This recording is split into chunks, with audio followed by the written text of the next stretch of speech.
Hello, good morning, and welcome to this Dawn Busters Taste Challenge. I have two 40% alcohol European brandies, and because we're doing the brandy series right now. This is Fundador, Brandy de Jerez. It's from Jerez, Spain. It is a Solera Reserva brandy. This is their flagship brand. And there's a barrel. And it's imported from Spain. It says 1730. Okay, well, that's when the distillery was established, but not this brand. No, the brand goes back to 1874. And there's the backside. There's the Brandy de Jerez code because it's an official. It's like one of those area of origin products, if you know what I mean, like they're certified from a certain area. It's an embossed bottle. This is not expensive. This runs about $20 a bottle. Fair price. I found it for 13. So at a place called Savannah Discount, back when they used to have a lot of good discounts. Now it's just like they should change the name to Savannah Regular. Kind of like International Market used to have all these deals, but now it's just like regular prices. But anyway, you take advantage when you can, and then when it goes away, you don't worry about it. And I'm certainly not worried about it. All right, so it's copper. Don't know if they have coloring added. We're not going to know that because they're not going to say, and they're not required to say brandy is allowed to have coloring added. So you never know with these things. Now, if it specifically says on the bottle label, natural color, which sometimes you'll see, but usually you won't, then you'll know. But otherwise, it's just an unanswered question. This is from an old company called Pedro Domeq. And they actually made Mexican brandy called Presidente from Pedro Domeq. And because they eventually expanded into Mexico. Foil cap cover here. This uses a neoprene stopper, synthetic rubber. I was talking about that last night, how the only neoprene production facility, factory, plant, whatever you want to call it, in the United States has announced this week that they're going to cease operations. And that's the rubber used at the bottom of shoe soles. Somebody was asking me about that yesterday. What do you think about that place closing and all? That's only 2 miles up river from here. I said, well, it's not a good thing for business, 250 employees. I said, where's the neoprene going to come from? That's the rubber at the bottom. And I pointed. I said, you see those shoes? He was wearing tennis shoes. He said, yeah. I said, well, that's the rubber used at the bottom of shoes. He didn't know that. Okay, well, we'll see what happens, sir. I guess I can't say because I don't know. This one's a little lighter copper. Okay, so Branson Phantom. Why they use the name Phantom, I don't know. Actually, I don't know why they use the name Branson. Maybe the person who got this brand going likes to visit Branson, Missouri. I really couldn't say. Mr. M. Rose says, good morning. Good morning to you. And this is produced in France by an old company called Raymond Ragnaud, and they have their own website, and it's very interesting. But there is a brand website for both of these. Okay.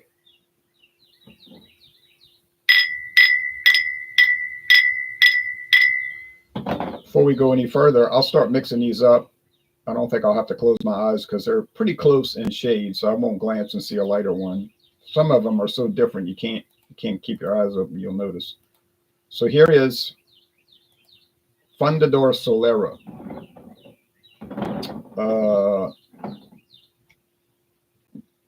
Produce of Spain. Yeah, they've changed the bottle a little bit, not profoundly.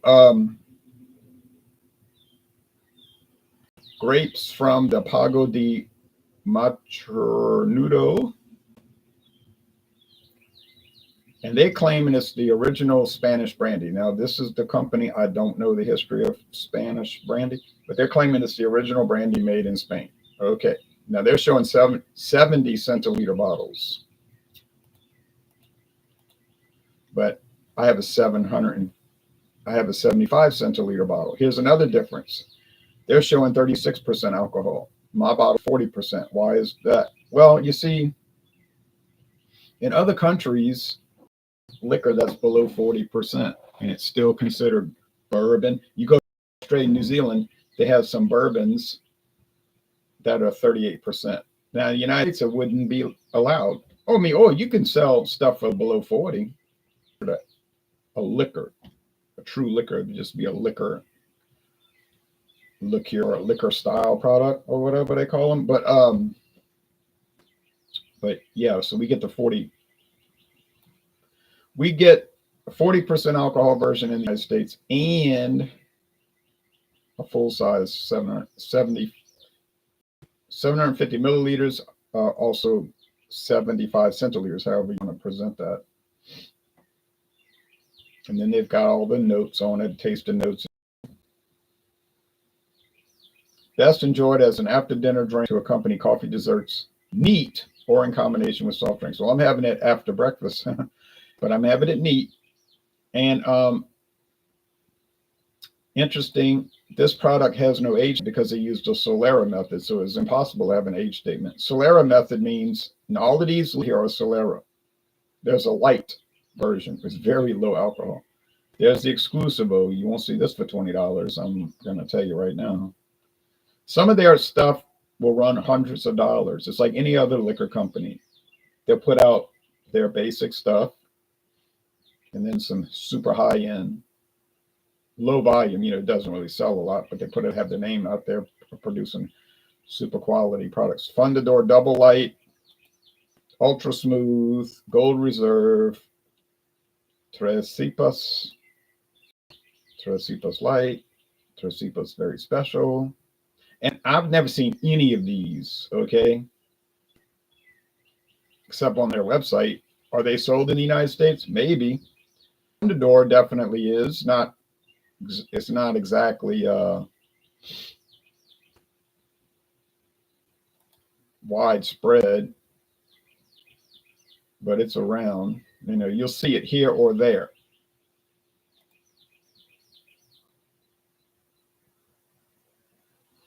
And I don't believe I've ever seen it in my town, but I could have overlooked it, you see. Oh, this is Euro tourism. This is about visiting. They give tours and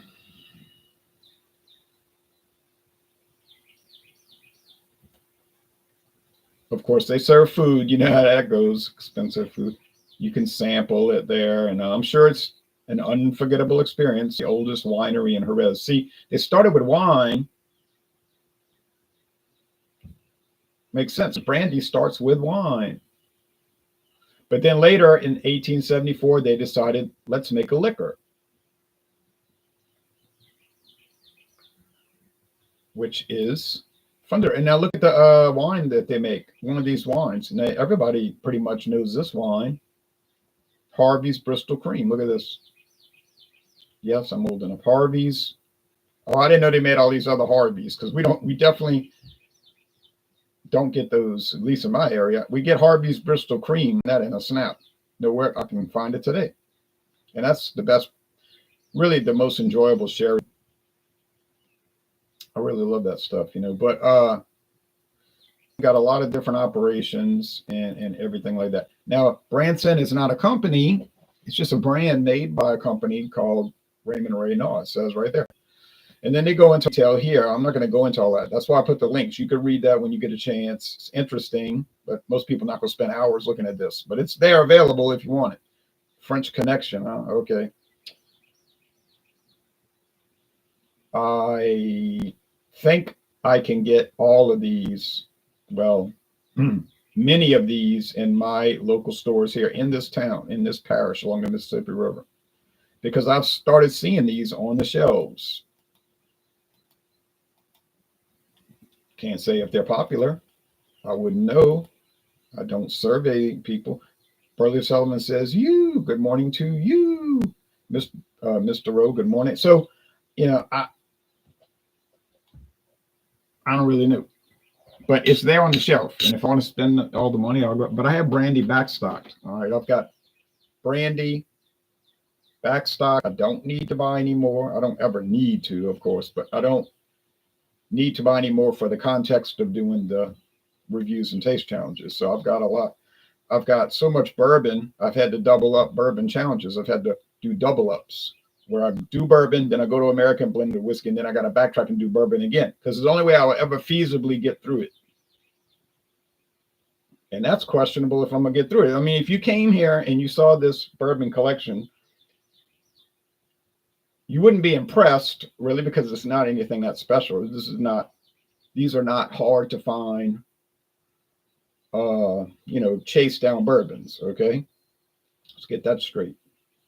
But they are well known, and and I said to myself, if you're doing bourbon tastings, you do need to include these. To overlook these wouldn't make any sense. Branson says, top of the morning, brother. Same to you. So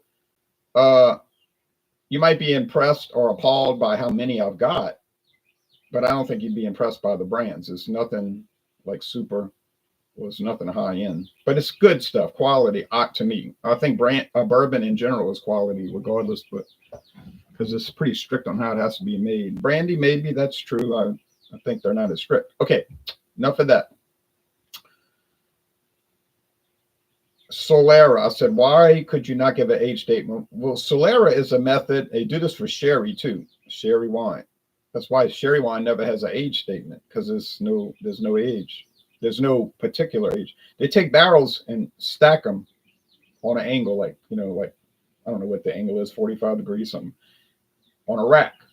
So they take the brandy, all right, they pour it in the barrel, the cask, if you live in Europe, and seal it up with the bung, hammer it tight. A year later, they take a second cask.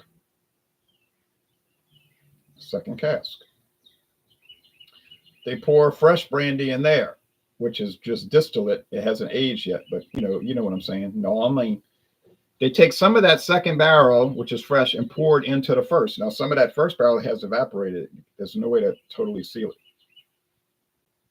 And then they do the third year, fill it with fresh distillate, pour some of the third into the second, and then they'll take some of the second and fill up to the top and to the first.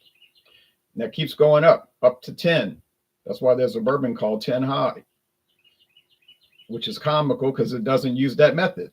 I guess they just use the name because they like the way it sounded. But so 10 High is a bourbon that doesn't use the Solera method. You could use that for bourbon, certainly. There'd be no problem with that because the initial barrel would be a new charred oak barrel if you followed the proper protocol, then the second, third, and so forth. So you say, well, that means that a sherry or a brandy, in this case, Fundador, the founder, that's why I call it the founder. Pedro Domeq, they claim, founded brandy production in Spain. He was a French guy, but he moved to Spain. Okay. I'm not disputing their story because it's probably true. You could have a blend. Some of the brandy in here might be a year old, just young, but then it might be there mixed with stuff that's 10. So that's that range, 1 to 10 years. So then you got a really good mix. You say, well, couldn't you go higher than the 10 and just double it? Well, naturally, you can go as high as you want. That bottom barrel might stay there, but you could, whenever you decide, okay, that's it, we're taking the barrel out, then you got it, and then you just roll them all down. So number 2 becomes number 1, and so forth. So it's a method for producing brandy, not the method. It's a method. Like when I was talking about triple distillation of Irish whiskey the other day, somebody corrected me on that. I was confusing two concepts. I was confusing two concepts, type with aging. I'm sorry, type with number. I was confusing type of distillation with number of distillation. And the guy corrected me, and I did not get defensive, and I researched it, and I said, he's right. And I replied to him and said, "You're right, I was wrong, and I appreciate your help." That's the way you do it when you do beer, wine, and liquor reviews. You know, you don't have a defensive attitude. Some people are like that. They're really funny about it. If you question them, and it could be a very friendly way, you know, just say, "Well, wait a minute, I thought," and they get real chippy and defensive and strange. And some are very fanatical. They'll just block you. And that's a sign right there that they know they're not right. They can't deal with it. So it's best to be open-minded and realize you don't know everything. Do they have know-it-all reviewers on the internet? Yeah. And some of them, you know who they are, but and they're difficult.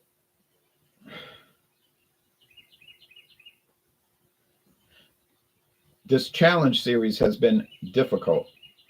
I've done 6 so far. This is number 7. I got it wrong twice. So that's got me at 4-2. 4 wins, 2 losses. Not a good record at this point.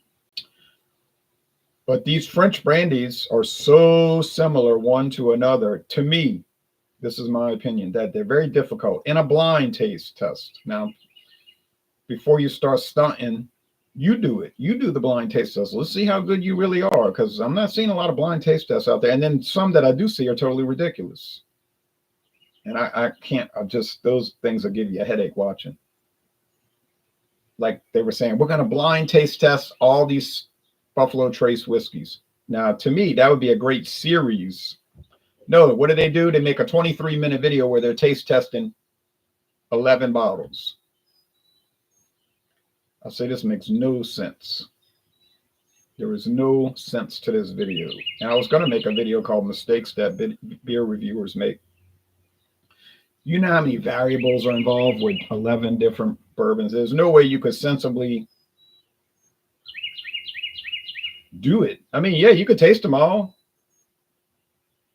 That's fine, but I don't know what you've accomplished. It's got to be done in a tournament style. And there's a guy that does that with beer. He's from England, and his videos are long, so if you're a real impatient, and some viewers are, that's why they have shorts. They don't have any attention span. Well, I don't ever watch those because it doesn't tell me anything. You know, it's like, "Hey, y'all," and then they taste it. "Oh, yeah, 2 thumbs up." And I was like, I didn't need to waste time with it. Well, I've never watched a short because I know what it's going to be.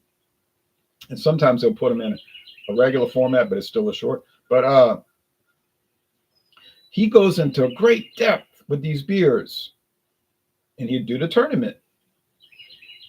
So, like, he'll take one British beer, or it could be a international brand like, say, Heineken, and he'll put it up against all the rest, and he'll be making mental notes while he's tasting them blind. He doesn't know which is which. He got tags just like I do on the glasses. I didn't invent this, but he's newer. You know, he's a lot newer.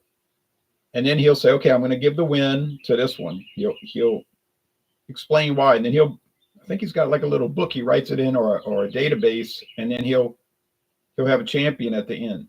But he doesn't go mixing 12 together. He does 1-to-1, just like in a basketball tournament. One team plays another team, and then if they win, they play the other team that's slotted next to play them. They don't have 8 teams playing each other all at once, right? You say, "Well, that would be chaos." Well, that's right. Tommy Carroll says, "Good morning, Louisiana Liquor Reviews. What's your thoughts on social democrats?" I don't know what that's got to do with this taste challenge. I would say that they're communists who aren't in a hurry. You know what I mean? Socialists who aren't in a hurry. Because somebody made a comment one time, "What's the difference between a socialist and a communist?" And he said, "A communist is a socialist in a hurry." I said, okay, good statement. So yeah.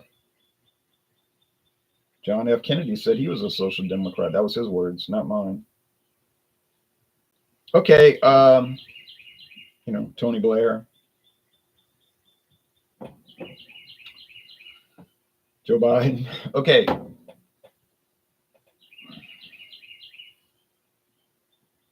George W. Bush. Okay. And Papa Bush. These are very similar as expected. One's from Spain, one's from France. Okay. two adjacent countries, I might add. Have you ever checked out Raggy's beer reviews, says Branson? I have many times. I'm subscribed to the channel ever since it started. Okay.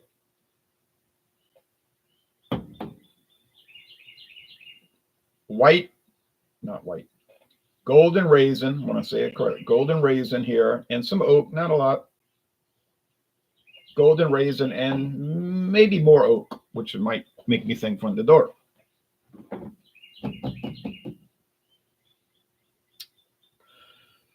Price point, big difference. $20 for Fundador, although like I told you, I did get it for $13. I always admit these things. I don't try to cover that up and act like I don't try to act like I paid the full price if I didn't, you know. Bransom Phantom, it runs about $40, but I paid $11.99. I don't know why they had it for they didn't actually have it for $11.99. It wouldn't ring up. I talked about this in a previous video. They went to scan, it wouldn't ring. What the lady said, it's not. I could have spoken along with her. It's not in the system. We've heard that comment so many times. So we had to go back to the liquor section. I was kind of in a hurry to leave. And then the liquor manager was like, he went look at the shelf. He could see it was in front of the wrong tag. Another common problem.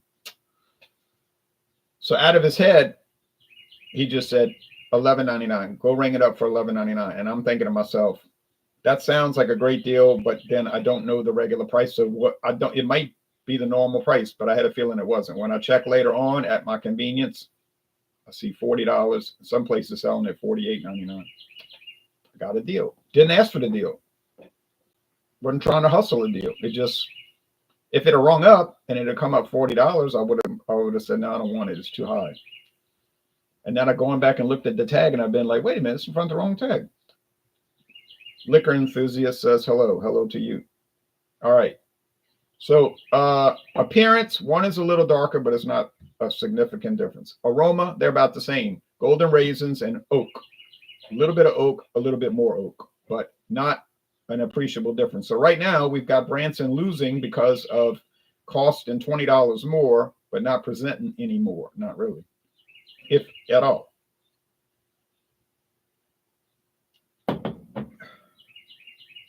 Yeah.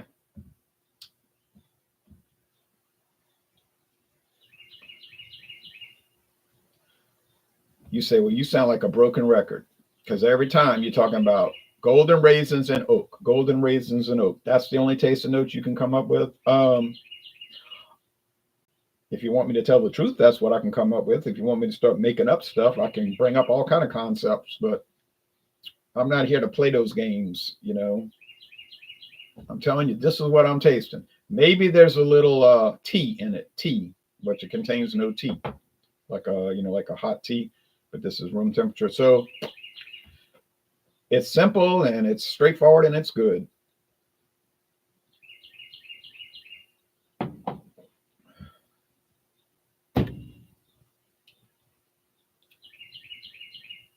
You say, don't say it. Don't you say it. Don't say golden raisins and oak.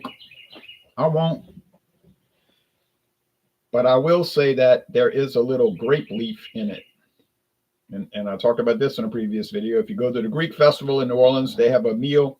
Well, they have a really good meal, but it's expensive. But you donate into the cathedral, Orthodox cathedral, and you know that. But there's something they sell called stuffed grape leaves. It's like a little burrito type thing, but it's made. But they don't wrap it with flour. They wrap it with grape leaves, and it's stuffed with like lamb, spicy lamb, not hot, spicy, but not heat spice, just spice. Whatever the Greek spices are. They sell something at the grocery store called Cavender's Greek spices. Never had it. Probably wouldn't remind me of the Greek festival. But those stuffed grape leaves remind me of what I'm tasting in my right hand.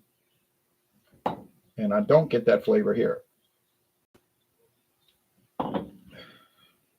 Now the question is, but which is which? Right, which is which, because they're so similar. Oh, my nose is itching. So similar. But I think maybe this is Branson Phantom. And maybe this is Fundador. And the only reason I'm saying Fundador is because I'm tasting that oak and those grape leaves. And I think I kind of remember, I don't take notes. Like I don't write a booklet with a book with notes. I just don't. But I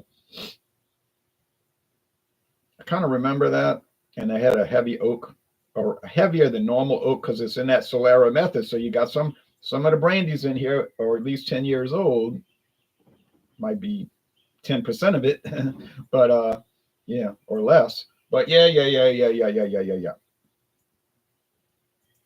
So they pour from that bottom barrel. That bottom barrel is just roiling around with the old brandies in there. And they're not going to go bad. They're not going to go bad. They're going to keep aging. I like Zach Glee sauce on Heroes. That's as Greek as I get. Salat, key. I don't know what kind of sauce it is, but I'll probably be open to try it.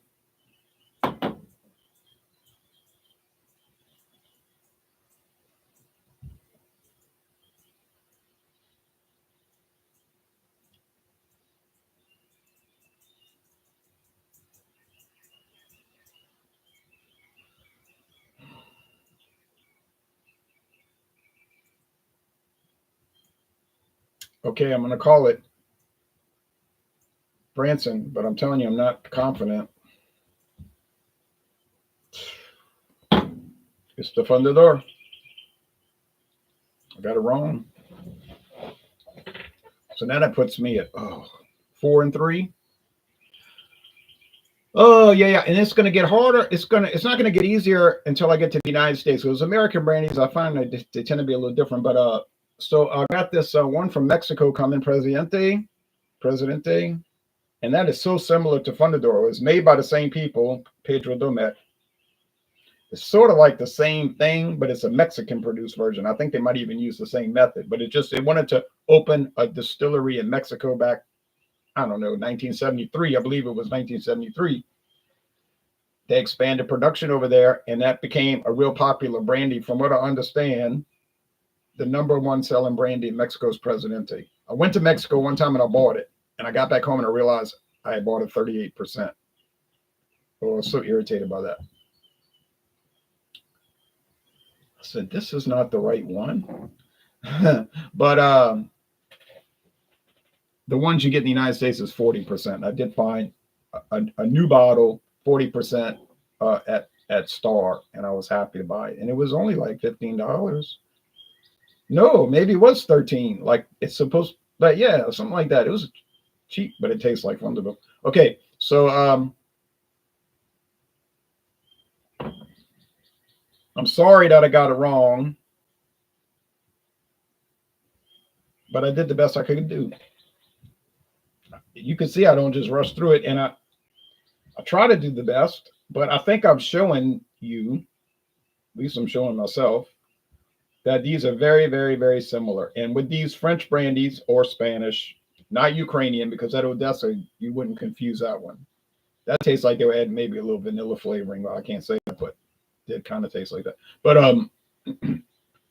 man, you start buying French brandy, you might just want to get the cheapest one. Because now, could I find a French brandy that's really cheap that's nasty? Oh, I guess I could. Hasn't happened yet. I keep buying them, so I got one in on the shelf called Montmartre. That's from, I bought it at Total Wine, but other stores sell it, so I know it's not a Total Wine brand, but maybe that's nasty. I don't know. It better not be. I paid $18 for that thing. But yeah, anyway, it's just the way it rolls, the way it goes. That's just the way it goes. So I feel bad about it, but no use getting all worked up over it. So I'm going to try again with Presidente for Friday. Maybe I'll do it today, though, because Friday we want to do Fandango Friday. And will I be able to tell Presidente apart from Branson? Let's hope so, because that would put me at 8-4. Not anything to be happy about. 2-1, but better than 7-4. Oh gosh, Oh, gush. That's not a word. Gush. Goulash. Galoshes. All right. So, well, oh man, what was Mexico like? Says Brunson. Oh, it was interesting. I haven't been to Mexico in 11 years, but I used to go all the time. Not all the time, but that's an expression. But I used to go pretty regularly from 1998 up until 2006. But then they started saying, "Don't go there. It's bad. Don't go." And there's a lot of problems. But man, back in the late 90s, it was rollicking. You go to Mexico, cross into like Camargo or Reynosa, especially in Nuevo Laredo and Matamoros, and it was hopping. Like there was all kind of activity at night. So many tourists. It was so much fun. And I went with other people, sometimes with my daughter, and she didn't like it too much. She said it was dirty. She thought it was dirty. But so it's a very impoverished country. You're thinking about the United States. But then around 2006, they were saying, don't go, don't go. And then when I started to go after that, then the border guards would stop me. I'm talking about U.S. border guards. Like, why are you going here? All this suspicion. Like, do you have narcotics on you? And I was like, what? It started getting real paranoid, and then you come back across the border and they're giving you all kind of trouble. Like, let me search your bag. And did you take photos of us? I'm like, what? I couldn't get over this, and it got to be really bad as far as a hassle. Now I didn't ever run across any trouble in the country.